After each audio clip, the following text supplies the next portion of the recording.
Par l'immolation de l'agneau, la puissance de Satan, du péché et de la mort a été brisée. La chose est symbolisée dans Exode 12 par l'institution de la Pâque. C'est pour Israël une vraie résurrection, une délivrance complète de la tyrannie de Pharaon.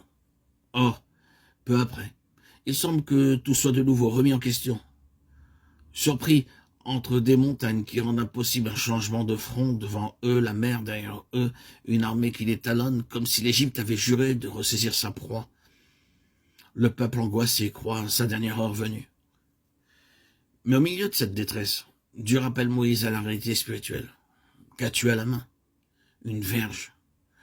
Dans tout ce livre de l'Exode, la souveraineté divine est liée à la verge de Moïse. Or, c'est justement une question de souveraineté que l'ennemi furieux d'avoir perdu la partie croit pouvoir soulever à nouveau. Cette poursuite n'est pas autre chose qu'un suprême défi jeté par Pharaon à l'autorité de Dieu. Mais cet étalage de force est inopérant puisque par le sang de l'agneau, l'autorité de droit a été définitivement enlevée à l'ennemi. Nous a transféré du royaume des ténèbres au royaume du Fils de son amour. Moïse lève sa verge, chaise symbolique de l'autorité divine. La mer se fend, le peuple passe, les flots se referment. Ainsi donc, Dieu place au seuil même de la vie de son peuple une leçon qui vaudra pour toutes les générations. C'est que, depuis l'effusion du sang de l'agneau, l'adversaire peut nous impressionner par sa présence et son activité. Mais sa puissance est brisée. Quel que soit le déploiement de force dont il nous environne, l'autorité n'est pas de son côté.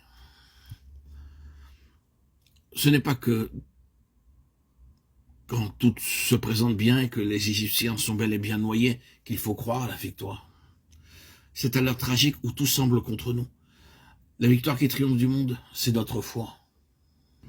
Ensuite, si l'on me demandait de quoi le peuple de Dieu a le plus besoin à l'heure actuelle, quelle est la chose qui représente pour lui une question de vie ou de mort, alors là, je n'aurais pas d'hésitation. Notre besoin le plus impérieux, c'est que Dieu intervienne dans notre vision spirituelle pour que nous puissions voir ce que lui voit. Un grand nombre d'enfants de Dieu se trouvent aujourd'hui dans le même état que le peuple d'Israël tel qu'il nous est dépeint dans 1 Samuel 3:1. La vision n'était pas fréquente. Autrement dit, il n'y avait point de révélation spirituelle parmi le peuple de Dieu.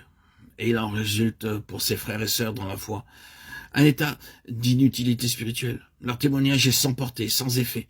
La notion de vision se définit de façon différente. C'est une chose qu'on voit et c'est la capacité de la voir.